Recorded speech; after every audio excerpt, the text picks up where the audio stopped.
दोस्तों, मैं हूं जमदार अंसारी और स्वागत करता हूं आपके अपने यूट्यूब चैनल पर। जी हां दोस्तों, आप जानते ही हैं कि वादे के अनुरूप आज ये तीसरा प्रैक्टिस सेट है। चूँकि फीडबैक ही किसी भी मेहनत करने वाले व्यक्ति के लिए सबसे बड़ा प्रेरणा होता है, इसलिए अगर हम बात करें तो जिस तरह आप लोगों का फीडबैक हमें मिल रहा है, मैं आजीवन उसे कभी भूल नहीं पाऊँगा। जिस तेज़ गति से शेयर किया जा रहा है, जितने तेज़ गति से लाइक और इस वीडियो को देखा जा रहा है, मैंने कल्पना भी नहीं किया था। दोस्तों, आज मैं प्रैक्टिस सेट 3 लेकर आया हूँ, जो ये प्रैक्टिस सेट है, ये पूर्ण रूप से यूपी टेट सिलेबस पर निर्धारित एकदम डिपेंड है। यहाँ से कहीं कोई दिक्कत नहीं है। एक बार इस प्रैक्टिस सेट को प्रेम से देखें और जहाँ कोई भी गलती हो तो हमें तुरंत इन्फॉर्म करें। साथ ही साथ आपसे निवेदन है कि शेयर करें, लाइक करें, कमेंट करें और चैनल को ज़रूर सब्सक्राइब करें और आपके पास जितने भी ग्रुप हैं उसमें भेज दें। धन्यवाद साथियों। समय को ज़्यादा ना गंवाते हुए हम सीधे मुद्दे पर आते हैं। सबसे पहला क्वेश्चन है कि choose the plural form of given word country, यानी कंट्री का बहुवचन बनाना है। तो जानते ही हैं कि जब वाई के पहले एक कॉन्सोनेंट होता है तो आईईएस जोड़कर बहुवचन बनाया जाता है। चूँकि कंट्री मीन्स होता है देश, मुल्क, वतन, तो यहाँ हम देखेंगे आईईएस कहाँ जोड़ा गया। हाँ, ऑप्शन नंबर एक ही में मिल जाएगा हमको कंट्री। इसलिए दोस्तों ऑप्शन नंबर ए बिल्कुल सही हो जाएगा। दूसरा प्रश्न है choose the plural form of the given words leaf. Leaf means होता है पत्ती, पण या दल, और इसका बहुवचन बताना है। तो मैंने उस पहले प्रैक्टिस सेट में बताया था कि जब जिस नाउन के अंत में एफ या एफ ही हो तो भी ईएस जोड़कर बहुवचन बनाया जाता है। इसलिए यहाँ पर हो जाएगा अपना leaves. Choose the word opposite in the meaning given words. Anxious. Anxious means दोस्तों होता है चिंतित या बेचैन, जिसका विलोम शब्द होगा या विपरीतार्थक शब्द होगा या एंटोनिम शब्द होगा या अपोजिट शब्द होगा रियल। क्या होगा? रियल। लेकिन यहाँ पर रियल तो है नहीं, कोई दिक्कत नहीं है। तो हम लोग ढूंढेंगे कि इसके लिए क्या होगा जो बेफिक्र की बात करे। यूनेसी नहीं होगा। स्ट्रेस में खुद तनाव होता है। Care free. दोस्तों डी नंबर ऑप्शन सही हो जाएगा। यहाँ देखिएगा अगला जो 64 नंबर क्वेश्चन है choose the similar in meaning, यानी सिनोनिम्स बताना है। सिमिलर की जब भी बात करें तो सिनोनिम्स की बात करता है दोस्तों।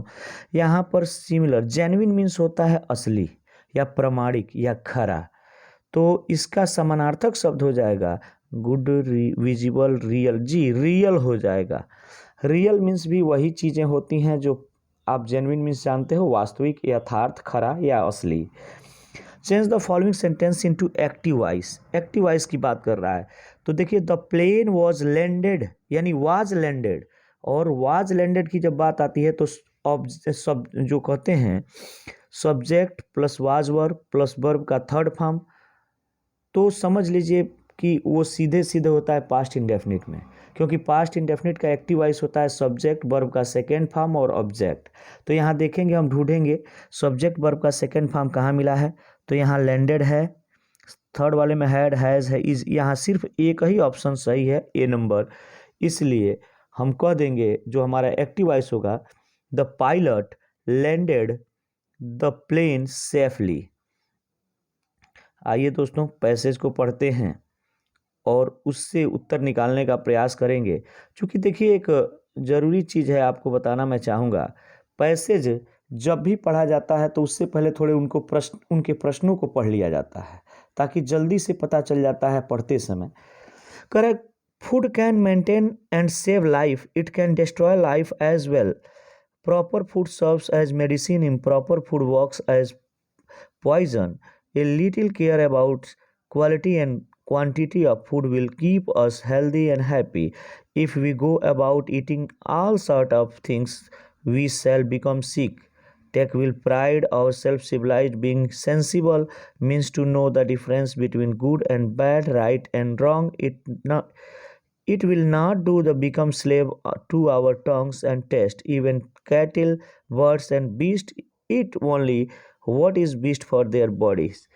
सबसे पहला क्वेश्चन है what are the function of food. तो आप जानते ही हैं, पहले ही लाइन में आंसर लिखा है कि food can maintain save life. तो सबसे पहला आंसर अपना वही हो जाएगा कि मेंटेन एंड सेव लाइफ, यानी ऑप्शन नंबर ए। चलिए दोस्तों नेक्स्ट पेज पर चलते हैं। 67 नंबर जो क्वेश्चन है उसकी बात करेंगे। थोड़ा सा एडजस्ट कर लेने दिया जाए। जी बिल्कुल। What kind of noun life. तो लाइफ तो जान लीजिए कॉमन नाउन है नहीं, ये गलत हो गया। कलेक्टिव नाउन है नहीं, ये गलत हो गया। प्रॉपर नाउन है नहीं, ये गलत हो गया। लाइफ असल में अब्स्ट्रैक्ट नाउन है, और अब्स्ट्रैक्ट नाउन की एक क्वालिटी होती है कि वह किसी गुण भाव अवस्था का बोध कराता है, यानी जिसे देखा नहीं जा सके, छुआ नहीं जा सके, सिर्फ महसूस किया जा सके। इसलिए अपना ऑप्शन हो जाएगा ए नंबर सही। आगे देखिएगा, choose the word similar meaning in happy. Happy means होता है खुश या हर्ष, और उसका अगला मीनिंग होगा सैड मीन्स दुखी, एनेक्सियस मीन्स चिंतित, चेयरफुल मीन्स हो जाएगा प्रफुल्लित या हर्ष या उल्लसित। हम कह सकते हैं fill in the blank with appropriate word.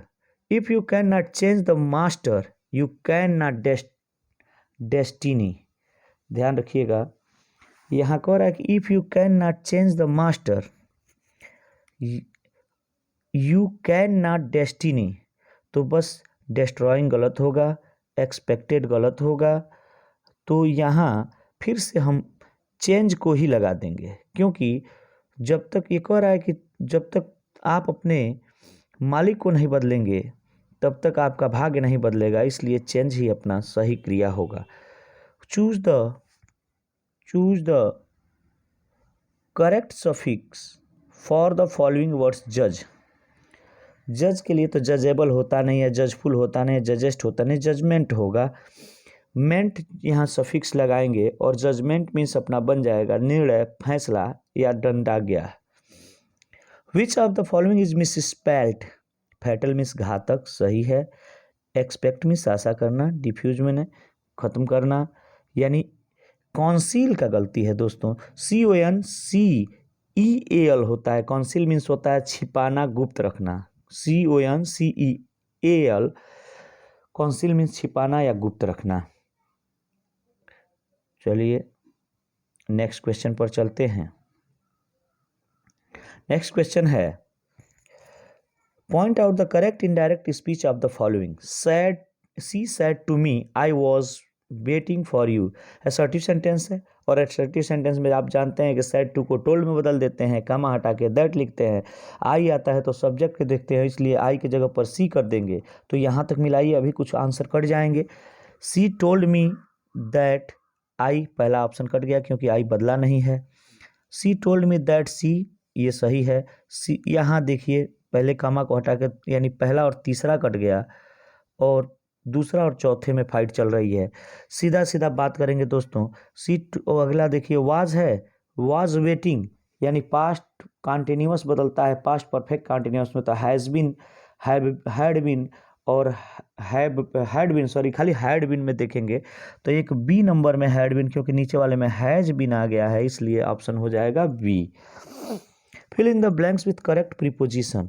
तो देखिए आया है she is in not interested. तो देखिए जब भी इंटरेस्ट आए ना, चाहे वो एक्टिव वाइस में हो या पैसिव वाइस में हो, लेकिन जब पैसिव वाइस बनाते हैं तब या प्रीपोजिशन भरने की बात आए तब इंटरेस्ट के साथ लगा दीजिएगा इन। एकदम फिक्स प्रीपोजिशन होता है, उसमें कुछ करना ही नहीं होता है। क्वेश्चन नंबर 74 पर चलते हैं। Which of the following sentence has a conjunction. इसमें आपको बताना है कि किस वाक्य में कंजक्शन है। He is school at numbers, पहले में गलत नहीं है। He is quick in solving question, दूसरे में भी गलत। He is rich at, he is honest, यहाँ है चूँकि कोऑर्डिनेटिंग कंजक्शन है एट, जो एडवर्सिटी के अंतर्गत आता है। चौथे में भी नहीं था, इसलिए हमारा सी ऑप्शन बिल्कुल सही हो जाएगा। विच of the following words is in material noun. Ram, proper Ram proper noun या कॉमन नाउन में चला जाएगा। अगर रामा होता तो प्रॉपर नाउन मानते हैं। रैम मीन्स अगर भेड़ है तो आप कॉमन नाउन में मान लीजिए। Agra proper noun. हेट घृणा करना ये आप जानते ही हैं एब्स्ट्रैक्ट नाउन के अंतर्गत आता है। सिल्वर जो है अपना मटेरियल नाउन होता है। Which of the following sentence is negative? Polity is a dirty game, गलत, इसमें नहीं है। He is the best player of team, ये भी नहीं है। Either of you can take it, इसमें भी नहीं है। सी इज नॉट, देखिए नॉट इसमें आ गया। जहाँ जिस वाक्य में नो नॉट नेवर आया हो समझ लीजिएगा वही क्या होगा, निगेटिव सेंटेंस। थोड़ा सा अनभिज्ञ होने के नाते दोस्तों कुछ सफ़र करना पड़ जाता है टेक्निकल प्रॉब्लम में। कह रहा है कि in the sentence the train will have departed before I reached. The word departed यानी जो डिपार्ट वर्ड है वो क्या है, एडजेक्टिव, तो सवाल ही नहीं उठता। नाउन भी सवाल नहीं उठता और एडवर्ब भी, क्योंकि विल हैव यानी सहायक क्रिया के बाद क्रिया की थर्ड फॉर्म आई है तो वर्ब है। Point out the sentence which is the present perfect tense. पहचानिए इसमें कौन सा प्रेजेंट परफेक्ट टेंस में है। तो प्रेजेंट परफेक्ट टेंस की पहचान जो अपनी होती है वह होता है हैज़ या हैव के बाद थर्ड फॉर्म क्रिया की। तो ढूंढिए, हैव के बाद कंप्लीटेड थर्ड फॉर्म है, हैज़ है ही नहीं, तीसरे में भी हैज़ नहीं, चौथे में भी, यानी पहला ही ऑप्शन अपना सही होगा। What types of sentence is the following? He had not seen the Taj before. तो नॉट आया है तो निगेटिव कहेंगे, अगर नॉट नहीं होता तो अफर्मेटिव होता, प्रश्नवाचक चिन्ह होता तो इंट्रोगेटिव होता और मार्क ऑफ एक्सक्लेमेशन होता तो ऑप्टेटिव होता। बहुत सोचने की जरूरत नहीं है दोस्तों। एक बार पुनः आप लोगों से आग्रह करेंगे कि अपने दोस्तों के पास जितने भी ग्रुप है उसमें शेयर करें और स्वयं भी अगर आपने इस वीडियो को आप इस चैनल को सब्सक्राइब नहीं किया है तो सब्सक्राइब करें। What is the subject of the following sentence? इसमें सब्जेक्ट बताना है। The quality of this detergent powder is comparatively good. तो पहले देखिए कंपैरेटिवली गुड तो होगा नहीं, द क्वालिटी भी नहीं होगा, डिटर्जेंट पाउडर और गुड, यानी अगर हम बात करें तो इसमें ध्यान दीजिएगा डिटर्जेंट पाउडर सब्जेक्ट होगा क्योंकि क्वालिटी तो होगा नहीं। लेकिन किसकी बात कर रहा है? डिटर्जेंट पाउडर की, क्योंकि सब्जेक्ट से पहले भी है और इसी के विषय में बात की जा रही है, इसलिए डिटर्जेंट पाउडर अपना सब्जेक्ट होगा। विच of the following sentence is in passive voice? तो पैसिव वॉइस जानते ही हैं, जब बेमेल क्रिया होती है वहाँ पैसिव वॉइस, जहाँ मेल क्रिया होती है वहाँ एक्टिव वॉइस। जैसे मेल क्रिया की बात करें तो इज, एम, आर, वाज, वर, इनके साथ अगर आईएनजी लगे तो मेल क्रिया के अंतर्गत आती हैं और इनके साथ थर्ड फॉर्म लग जाए तो समझिए बेमेल क्रिया के अंतर्गत आती हैं। तो कह रहा है कि पैसिव वॉइस बताना है तो वाज, देखिए पहला ही ऑप्शन हमको मिल रहा है, वाज के बाद क्रिया की थर्ड फॉर्म आ रही है तो यही क्या हो जाएगा, पैसिव वॉइस में हो जाएगा। क्यों? तो इसलिए विकल्प ए ही हमारा सही हो जाएगा। विच of the following correctly mismatch adjective? यहाँ बताना है, sorry, correctly match adjective noun, noun और एडजेक्टिव का पेयर बताना है। तो देखिए स्ट्रांग मीन्स होता है मजबूत, जो एक तरह से मजबूत या शक्तिशाली, एडजेक्टिव होता है स्ट्रांग से स्ट्रेंथ बनता है, टीएच लास्ट में मिला हमको तो ये नाउन हो जाता है। तो ये ऑप्शन बिल्कुल सही है। यहाँ देखिए केयरफुली जो है केयरफुली जो है एडवर्ब है तो ये खुद कट जाएगा। सर्टेनली जो एडवर्ब है खुद कट जाएगा और डेंजर और डेंजरस ये खुद कट जाएगा, क्योंकि डेंजर मीन्स खतरनाक और डेंजरस मीन्स खतरा, डेंजर मीन्स खतरा और डेंजरस मीन्स खतरनाक। कह रहा है in the sentence he was always abusing other, point out the tense। he was always abusing, ING और वर्ब में वाज और वर्ब में आईएनजी, यानी मैंने बोला था is, am, are, was, verb के साथ आईएनजी मिले तो समझ लीजिएगा कि वो मेल क्रिया है। तब टेंस ढूंढिएगा, वाज वर्ब मिलता है और वर्ब का फर्स्ट फॉर्म मिलता है, वर्ब के फर्स्ट फॉर्म में आईएनजी मिलता है, सीधे सीधे हम चले जाते हैं पास्ट कॉन्टिन्यूअस की तरफ। है क्या ऑप्शन में? जी हाँ दोस्तों, ये अपना है पास्ट कॉन्टिन्यूअस।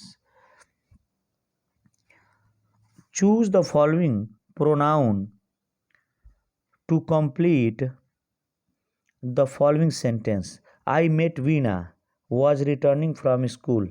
तो देखिए यहाँ रिलेटिव प्रोनाउन हु का प्रयोग होगा क्योंकि वीना सजीव है और वीना के लिए हु आएगा। Fill in the blank with suitable pronoun suitable pronoun, इसमें आपको बताना है। तो whom तो होगा नहीं, whom is your brother is market गलत, what भी नहीं होगा।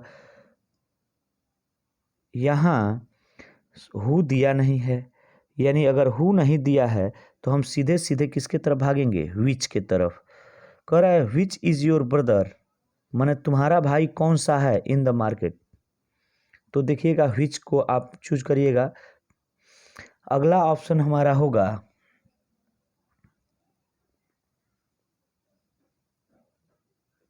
जी हाँ, choose the one which can be substitute words, माने यहाँ वन वर्ड सब्स्टिट्यूशन बताना है आपको कि बताइए इसमें से क्या होगा। The study of ancient societies, यानी जो हम कह सकते हैं प्राचीन काल में सामाजिक जीवन का जो लोग अध्ययन करते थे उनको क्या कहा जाता था। तो उनको तो बहुत आसान है, आर्कियोलॉजी कहा जाता था। आर्कियोलॉजी मीन्स होता है प्राचीन काल में सामाजिक जीवन का अध्ययन करने वाले लोग।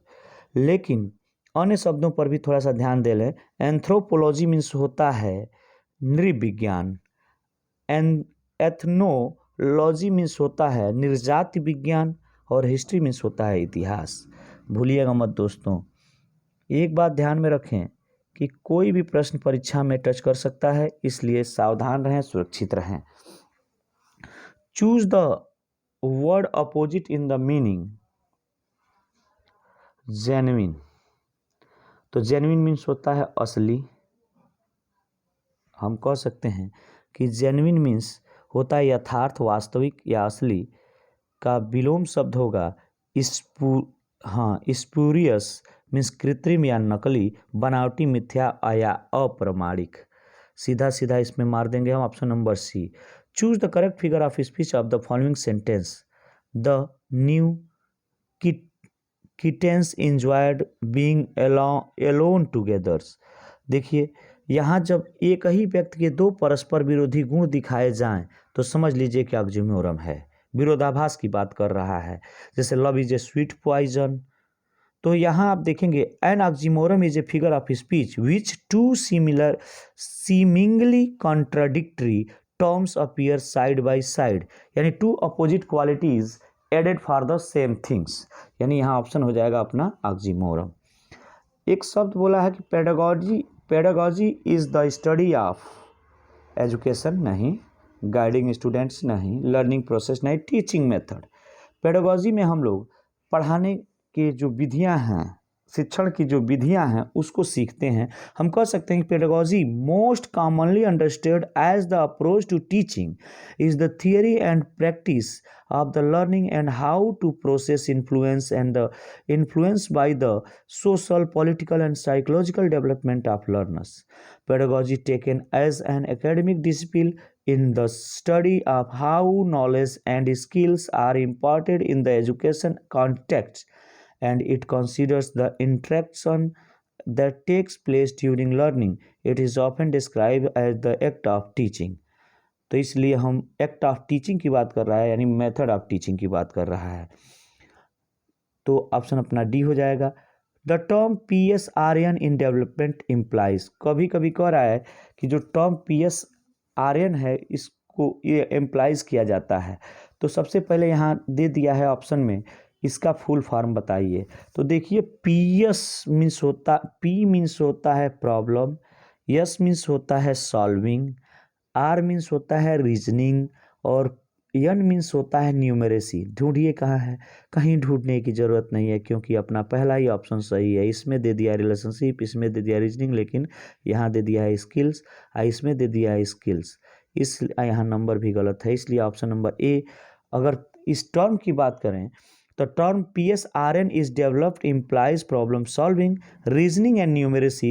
Children must be supported in developing their understanding of problem solving, reasoning and numeracy. PSRN in a broad range of context in which they can explore, enjoying term practice and talk about their developing understanding. इस प्रकार option A अपना बिल्कुल सही हो जाएगा। जी हाँ दोस्तों, मैं आपसे उम्मीद करूंगा कि ये वीडियो आपको बहुत पसंद आया होगा। अगर कोई गलती हो तो कमेंट करके हमें बताएं और हमें प्रेरित करें कि हम इसी तरह अपने वादे को पूरा करें। और जो बाकी के वीडियो हैं, जो मैंने 10 स्टेट के लिए और 5 स्टेट के लिए कहा था, उन सबको भी पूरा करूंगा। अपने दोस्तों के साथ शेयर करें, लाइक करें, कमेंट करें और सब्सक्राइब करना ना भूलें। तब तक के लिए बहुत बहुत धन्यवाद। आप सभी का धन्यवाद। Bye bye.